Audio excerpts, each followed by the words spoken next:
फिर स्वागत आप सभी का। आप देख रहे हैं इंडिया टीवी CNX का एग्जिट पोल। जिन 5 राज्यों में चुनाव हुए वहां की क्या तस्वीर निकल के दिखाई दी है। वोटिंग खत्म हो चुकी है तेलंगाना में और बड़ा क्रिटिकल राज्य है तेलंगाना। कांग्रेस पार्टी के लिहाज से बेहद महत्वपूर्ण। दक्षिण में दूसरा राज्य उसके हाथ आएगा। इस ऐसे ही BRS है। BRS 2 बार जहां सरकार बना चुके हैं KCR, तीसरी बार कोशिश में है, लेकिन क्या जनता ये मौका उनको देने जा रही है। छत्तीसगढ़, मध्य प्रदेश, राजस्थान, सबकी बात हम करेंगे। छत्तीसगढ़ की हो चुकी है, बाकी राज्यों की हम लोग बात करने जा रहे हैं। लेकिन बाकी राज्यों के अंदर आप देखें तो एक सीधी सी टक्कर है बीजेपी कांग्रेस के बीच में। यहां मुकाबला बहुकोणीय है। तेलंगाना में मल्टीपोलर्ड फाइट है। BRS है, कांग्रेस है, बीजेपी है, AIMIM है। 20 से ज्यादा छोटी छोटी पार्टियां भी जो यहाँ चुनाव लड़ती हैं। राज्य भी ज्यादा पुराना नहीं है, नया राज्य है। 9.5 साल पहले अप्रैल 2014 में यहां पहला चुनाव हुआ था। मुख्यमंत्री बने थे KCR, जिन्होंने आंदोलन किया था राज्य बनाने के लिए, और तभी से वही इस राज्य का प्रशासन जो है वो चला रहे हैं। अब उनको तीसरी बार सत्ता मिलती है या नहीं। कांग्रेस पार्टी क्या है, इस बार जो राज्य उसने बनाया वो ये क्लेम करती है। सोनिया गांधी इसी बात का प्रचार करने के लिए वहां जाती हैं। तो क्या कांग्रेस को मौका मिलेगा या बीजेपी जो ये दावा करती है कि 30 से 50 सीटें वो जीत सकती है, ऐसा होगा क्या? असदुद्दीन ओवैसी, जिनके बारे में कहा जा रहा है कि पहली बार वो अपने गढ़ हैदराबाद में भी थोड़ा सहज महसूस कर रहे हैं, क्या वहां भारतीय जनता पार्टी अपनी भगवा पताका लहरा सकती है? तेलंगाना का एग्जिट पोल आइए शुरू करते हैं ग्रेटर हैदराबाद रीजन से। फिर ये ओवैसी वाला इलाका ही है। ग्रेटर हैदराबाद में विधानसभा की 28 सीटें आती हैं। 4 लोकसभा सीटें हैदराबाद, सिकंदराबाद, मलकाजगिरी और चेवल्ला ये यहां पर पड़ती हैं। हैदराबाद का इलाका जिसे बीजेपी भाग्यनगर कहती है, और कहा कि हम अगर सरकार में आए तो नाम बदलेंगे। यहां के लोग हिंदी समझते भी हैं, बोलते भी हैं, इसलिए बीजेपी को यहां बहुत ज्यादा उम्मीदें हैं। ग्रेटर हैदराबाद में बीजेपी का भाग्य खुलने जा रहा है या नहीं? ओवैसी के शहर में बीजेपी ओवैसी की इस चुनौती को तोड़ पाए या नहीं, आइए नजर डाल लेते हैं क्या कह रहा है ग्रेटर हैदराबाद का 28 सीटों वाला ये इलाका। यहां BRS को मिल सकती हैं 12 सीटें, 5 सीटें कम है पिछली बार की तुलना में। बीजेपी को सिर्फ 1 सीट मिलती हुई दिखाई दे रही है। एक ही सीट हैदराबाद की उनके पास थी, गोशामहल, जहां से T राजा उनके सांसद हैं। कांग्रेस पार्टी को 9 सीटें, बहुत अच्छा प्रदर्शन कांग्रेस पार्टी का ग्रेटर हैदराबाद क्षेत्र में दिखाई दे रहा है। 6 सीट प्लस पिछली बार के मुकाबले। AIMIM को 6 सीटें मिल सकती हैं, 1 सीट डाउन। पिछले दोनों चुनावों में असदुद्दीन ओवैसी की पार्टी ने यहां 7-7 सीटें जीती थी। तो यहां सबसे बड़ी पार्टी BRS बन रही है और उसकी LI है AIMIM, तो आप उसको भी इस पर जोड़ दीजिए तो ये 18 सीटें हो जाती हैं। उसके मुकाबले कांग्रेस की 9 और बीजेपी की 1 सीट ग्रेटर हैदराबाद में मिलती हुई दिखाई दे रही है। तो 2 लगातार चुनाव जीतने के बाद तीसरी बार इस इलेक्शन में ग्रेटर हैदराबाद इलाके में BRS के परफॉर्मेंस को आप खराब नहीं कह सकते। 12 सीटें जीतकर अब भी वो सिंगल लार्जेस्ट पार्टी इस क्षेत्र की बनती हुई दिखाई दे रही है। लेकिन फिर अभी हमें बात करनी होगी अपर तेलंगाना और लोअर तेलंगाना की भी, जो 49 और 42 सीटों वाले बड़े हिस्से हैं। लेकिन ग्रेटर हैदराबाद रीजन में शुरुआत BRS ने कर दी है और यह ठीक शुरुआत है, अच्छी शुरुआत है। कांग्रेस पार्टी के लिए भी उत्साहवर्धक शुरुआत है, यह हमें देख कहना होगा। लोअर तेलंगाना की 42 सीटें जहीराबाद, मेदक, भोंगीर, माफ कीजिएगा, नालगोंडा, नागर कुरनूल और महबूब नगर, ये इलाके यहां आते हैं। 2018 के चुनाव में यह इलाका पूरी तरह KCR की पार्टी के रंग में रंगा हुआ था। 3 दिसंबर को यहां पिंक गुलाल उड़ेगा या भगवा रंग का गुलाल या फिर कांग्रेस पार्टी का नीला गुलाल, देखेंगे। 2018 में KCR ने 42 में से 36 सीटें जीती थी। इस रीजन ने KCR का राज तिलक किया था, यह आप कह सकते हैं। इस बार यह इलाका क्या कह रहा है, आइए देखते हैं क्या है एग्जिट पोल का नतीजा। लोअर तेलंगाना की 42 सीटों के लिए BRS को बड़ा नुकसान, 17 सीटें, 19 सीटें डाउन है यहां पर BRS। बीजेपी 0, कांग्रेस पार्टी को बंपर बढ़त मिल रही है अपर तेलंगाना के अंदर, जहां पर 19 सीटें प्लस पिछली बार की तुलना में 25 सीटें कांग्रेस पार्टी पहुंचती हुई दिखाई दे रही है। MIM 0, अन्य 0। तो ये आप देख रहे हैं लोअर तेलंगाना, माफ कीजिएगा, लोअर तेलंगाना की 42 सीटों का एग्जिट पोल का आंकड़ा, जहां कांग्रेस पार्टी को बहुत बड़ी बढ़त मिलती हुई दिखाई दे रही है। क्या ये वो निर्णायक बढ़त है, यह हमको देखना होगा जब हम बात करेंगे अपर तेलंगाना की भी। 25 सीटों के साथ लोअर तेलंगाना में कांग्रेस पार्टी सबसे बड़ी पार्टी BRS को पछाड़ती हुई 17 सीटों पर BRS आती हुई दिखाई दे रही है। बीजेपी यहां पर नहीं खड़ी हुई दिख रही, MIM यहां पर नहीं है। कांग्रेस पार्टी का परचम लहरा रहा है। लोअर तेलंगाना की 42 सीटों में 25 सीटों में जीत हासिल कर सकती है। तो यह है आपके सामने लोअर तेलंगाना का एग्जिट पोल का नतीजा। अब अगला क्षेत्र आपके सामने हम रखने जा रहे हैं अपर तेलंगाना। यह डिसाइड करेगा बीआरएस की सरकार तेलंगाना में बनेगी तीसरी बार या कांग्रेस पार्टी सरकार बनाएगी पहली बार तेलंगाना के अंदर। 49 सीटें आदिलाबाद, निजामाबाद, करीमनगर, पेडापल्ली, वारंगल, महबूबाबाद और खम्मम। 2018 में यहां केसीआर ने जीत हासिल की थी। 2019 में बीजेपी ने आदिलाबाद, निजामाबाद और करीमनगर की लोकसभा सीटें जीती थी और तेलंगाना में एक बड़े सियासी उलटफेर की शुरुआत की थी। 23 में क्या होने वाला है? अपर तेलंगाना का एग्जिट पोल का नतीजा 49 सीटें। यहां भी बीआरएस को बहुत बड़ा घाटा, 10 सीटों पर बीआरएस सिमट रही है, 25 सीटों का नुकसान। कांग्रेस पार्टी 27 सीटें प्लस पिछली बार की तुलना में 37 सीटें जीतती हुई, बीजेपी मात्र 2 सीटों पर जीत दर्ज करती हुई हमें दिखाई दे रही है। और इसी के साथ आपके सामने तेलंगाना की 119 सीटों का पूरा एग्जिट पोल आ चुका है, जिसमें कांग्रेस पार्टी को बड़ी बढ़त मिलती हुई दिखाई दे रही है। तेलंगाना की 119 सीटों में से कांग्रेस पार्टी 63 से 79 सीटों के बीच जाती हुई दिख रही है। बीआरएस को बहुत बड़ा नुकसान। बीआरएस इस मुकाबले में पूरी तरीके से पिछड़ती हुई दिख रही है कांग्रेस पार्टी से 31 से 47 सीटों पर। और इसके अलावा बीजेपी पूरी तरीके से वाइप्ड आउट है, कॉन्टेस्ट में कहीं है ही नहीं। 2 से 4 सीटें, एमआईएम 5 से 7 सीटें। मतलब तेलंगाना की जनता का इशारा है केसीआर के लिए बाय बाय का। दक्षिण के दूसरे राज्य में कांग्रेस पार्टी की सरकार जो है बन सकती है। और इसी के साथ स्कोर कार्ड पर नजर एक बार फिर डालते हैं। 2 पर खड़ी हुई है इस वक्त कांग्रेस पार्टी। 2 बड़े राज्य उसके हिस्से में जाते हुए दिखाई दे रहे हैं, छत्तीसगढ़ और दक्षिण का बहुत बड़ा राज्य तेलंगाना। तो जो दावा था कांग्रेस पार्टी का, कम से कम एग्जिट पोल उसकी तस्दीक कर रहा है। तेलंगाना में कांग्रेस पार्टी की लहर चल रही है, यह कहना होगा। और इस जो राहुल गांधी बार बार दावा कर रहे थे वो सच के करीब दिख रहा है। केसीआर के लिए बहुत बुरी खबर तेलंगाना से आती हुई हमें प्रतीत हो रही है। केसीआर 2002 चुनाव लगातार जीतने के बाद तीसरी बार जनता के मन में जगह नहीं बना पा रहे हैं। एग्जिट पोल जो है यही इशारा कर रहा है। हमारे साथ मेहमान बने हुए हैं अजय आलोक जी, भारतीय जनता पार्टी से हमारे साथ हैं। अजय उपाध्याय जी कांग्रेस पार्टी से इस वक्त हमारे साथ जुड़ रहे हैं। बहुत स्वागत है आप दोनों का। और उपाध्याय साहब, बड़ी खबर है आपके लिए तेलंगाना से कम एग्जिट पोल में मैं आपको बधाई दे सकता हूं। जी, तेलंगाना की जनता को भी हम लोग भी बधाई देना चाहेंगे। जिस तरह से लगातार वहां के लोगों ने कांग्रेस पार्टी के पक्ष में बड़ी बड़ी रैलियों में हमने देखा है कि किस तरह उन लोगों ने उपस्थिति दर्ज की है। हमारे नेता राहुल गांधी जी जब भारत जोड़ो यात्रा कर रहे थे तभी से वहां के लोगों के बीच में जनसंपर्क जब हम लोगों ने किया और जिस तरह से बीआरएस का वहां कुशासन चल रहा था उसके बारे में हम लोगों को जानकारी मिली थी। और तब से ही हम लोगों को लगता था कि वहां की जनता अब उब चुकी है बीआरएस से भी, और साथ में उसके जो सहोदर भाई हैं बीजेपी ने लगातार प्रयास राज्य की राजनीति में अलग की और केंद्र की राजनीति में उनसे सहयोग लेते रहे। तो दोनों के बारे में लोगों को स्पष्टता थी। नफरत की जो राजनीति करने वाले लोग थे वहां, एमआईएम और भाजपा का जो ध्रुवीकरण की राजनीति थी उसको भी कहीं ना कहीं कड़ारा जवाब तेलंगाना की जनता ने दिया। और तेलंगाना में आप देखिएगा जिस तरह के वो जो आवाज आएगी वो पूरे देश की आवाज होगी। नफरत हटाओ और देश बचाओ। तेलंगाना की ये रिजल्ट बहुत व्यापक मायने में कन्याकुमारी से कश्मीर तक की आवाज बनेगा, मुझे ऐसा लगता है। छत्तीसगढ़ में भी आपने जो दिखाया है मुझे लगता है थोड़ा संशोधन करके आपको, चूंकि मैं खुद 3 महीना वहां रहा हूं और मैंने देखा है हर जगह, वहां भी हम पूर्ण बहुमत 2/3 बहुमत के साथ सरकार बनाने जा रहे हैं। जी देखिए, छत्तीसगढ़ में हमारा एग्जिट पोल भी आपको जीत ही दिखा रहा है सापेक्षिक है। तेलंगाना में लेकिन आपके लिए बड़ी जीत है की और इशारा है मेरे बहुमत के साथ। अब मैं जरा अजय आलोक साहब का भी रिएक्शन ले लूं। अजय जी, दक्षिण भारत में कांग्रेस पार्टी ने अपने लिए एक दरवाजा खोल लिया और आपके लिए एक दरवाजा बंद कर लिया। दूसरा राज्य जाता हुआ दिखाई दे रहा है, प्रतीत हो रहा है कांग्रेस पार्टी की ओर।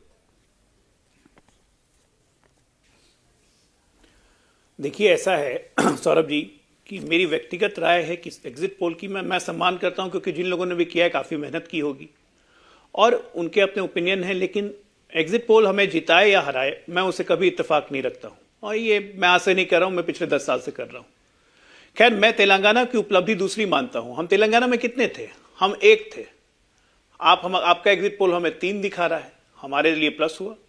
हमारा तेलंगाना में वोटिंग परसेंटेज अभी आप दिखाएंगे, मैं निश्चित तौर पे बिना देखे हुए बोल सकता हूं कि हमारा वोट परसेंटेज बढ़ रहा है। दूसरी बीज पे कह रहा हूं कि तेलंगाना में जब हम पिछली बार एक एमएलए जीते थे तो हमारे 4 एमपी जीत गए। जो आपने तो गणित अब लगाया, तीन बाकी दिखा रहे हैं, तारीफ तो मैं करनी उम्मीद पड़ेगी। करूंगा कि हम 12 जीतेंगे एमपी। नहीं ठीक है, नहीं ये इसी को तो कहते हैं, देखिए निराशा में आशा ढूंढना, वो आपने ढूंढ ली। और ठीक है। जहां तक रही, मैं ऑप्टिमिस्टिक आदमी हूं, मैं अभी भी जानता हूं कि आप निश्चिंत रहिए, जब ये नतीजों में परिवर्तित होंगे, क्योंकि मुझे पता है, क्योंकि आपको मैं आपकी भारतीय जनता पार्टी की एक बात बताता हूं, आपने छत्तीसगढ़ जो दिखाया, आप लिख के लीजिए, मैं गारंटी के साथ कहता हूं कि छत्तीसगढ़ में सरकार हम बनाने जा रहे हैं। आज मैं आपको बोल रहा हूं 3 तारीख को आपके साथ बैठूंगा, इसलिए क्योंकि मैं जान रहा हूं कि 15 से 20, मैं वहां का प्रभारी रहा हूं छत्तीसगढ़ का, 15 से 20% सीट के बीच में स्विंग 1% का होगा, और यह स्विंग धर्मांतरण पे होगा, और यही चीज हमारी सरकार बनाने जा रही है। नहीं, मैं भी और आपने कांग्रेस जैसा वहां आपने पीछे कहा, जाएगी। आपका बहुत ये मैं सम्मान करते लिख के हुए दे रहा कहता हूं, हूं आपने भी, दूसरी बात- आपने मुझे पता है आप दूसरी बात- इलेक्शन में थे, आपने बड़ी मेहनत की होगी, लेकिन ये तो प्रवक्ता लोग कहते ही हैं अब कि हमारी पार्टी जीतेगी। नहीं तो स्वाभाविक है, प्रवक्ता नहीं कहेगा तो कौन कहेगा? प्रवक्ता नेता तो कहेंगे ही ना कि जीतेगी। लेकिन मैं मतलब जो आपके सर्वे किए हैं उन लोगों को ही पता है कि 15 से 20 सीटों के बीच में स्विंग और हार जीत का फैसला मुश्किल से 500 से 2000 के वोट के बीच में होगा, और इसमें 1% का स्विंग बहुत मायने रखता है, जो मुझे पता है पोलिंग के एक दिन पहले हुआ था। अब वो आपके जो दोनों बैठे हुए हैं विशेषज्ञ वो बेहतर बताएंगे। ठीक है। मैं दूसरी बात कहता हूं कि देखिए, आपका सैंपल सर्वे साइज 8000, 9000, 10000, 15000 जो हो, लेकिन मत भूलिए कि भारतीय जनता पार्टी के पास भी एक सैंपल मैकेनिज्म है जिसको हम पन्ना प्रमुख कहते हैं। हर बूथ पे हमारा एक पन्ना प्रमुख होता है जो हमें इंटरनल रिपोर्ट देता है कि हमारी क्या सिचुएशन है। हमने कभी क्लेम नहीं किया कि तेलंगाना में हम सरकार बनाने जा रहे हैं, हमने हमेशा क्लेम किया कि तेलंगाना में हम एक बहुत पोटेंट फोर्स बन के उभरेंगे, जो आज भी मैं कह रहा हूं हम बहुत पोटेंट फोर्स बन के उभरेंगे, ठीक है। क्योंकि हमारी अपनी जो रिपोर्ट है। ठीक ठीक। लेकिन छत्तीसगढ़ में सरकार हम ही बनाएंगे, आपका दावा है। हमारे 2 सहयोगी इस वक्त हमारे साथ हैं, दक्षिण भारत की नब्ज समझते हैं, टी राघवन जी और सुरेखा हमारे साथ इस वक्त मौजूद हैं। राघवन, तेलंगाना में जो नतीजे एग्जिट पोल दिखा रहा है, इसके हिसाब से तो ये लग रहा है कि कांग्रेस पार्टी के पक्ष में बहुत बड़ा माहौल था। वो रैलियों में तो जरूर दिखाई देता था, लेकिन भीड़ फिर रैली में हर किसी बड़े नेता में आ ही जाती है। केसीआर जनता की नजरों से ऐसे उतर रहे हैं, इसका आभास क्या जमीन पर जाकर हो रहा था? जी बिल्कुल, देखिए इस बात का एहसास जरूर हो रहा था कि कांग्रेस जो है यहाँ पर रेस में नंबर 1 है। कुछ ही सेकंड्स पहले केटीआर जो है वो यहाँ से निकले हैं, जहाँ पर हम मौजूद हैं, तेलंगाना जो बीआरएस का हेडक्वार्टर है। उन्होंने एग्जिट पोल को पूरे सिरे से खारिज कर दिया। उनका ये कहना है कि हम इस पर विश्वास नहीं करते हैं। उल्टा उन्होंने इलेक्शन कमीशन पर यह आरोप लगाया कि उन्होंने रिवाइज कर दिया, टाइमिंग को 5:30 कर दिया। इस वजह से बहुत सारे लोग जो क्यू में खड़े थे, जो पार्टी के लिए वोट देने आने वाले थे, उन लोगों को वोट देने का मौका नहीं मिला। बॉडी लैंग्वेज से अब ये समझ में आ रहा है कि कहीं ना कहीं बीआरएस के एक बड़े नेता केटीआर जब ये कहते हैं कि अब वो इन चीज़ों पर भरोसा नहीं रखते हैं, विश्वास नहीं रखते हैं, तो ये लगता है कहीं ना कहीं बॉडी लैंग्वेज से भी कि जो बीआरएस है उसने कहीं ना कहीं हार मान ली। और बहुत ज़्यादा कह सकते हैं रूरल एरियाज में ये बात बहुत हद तक देखने को मिली।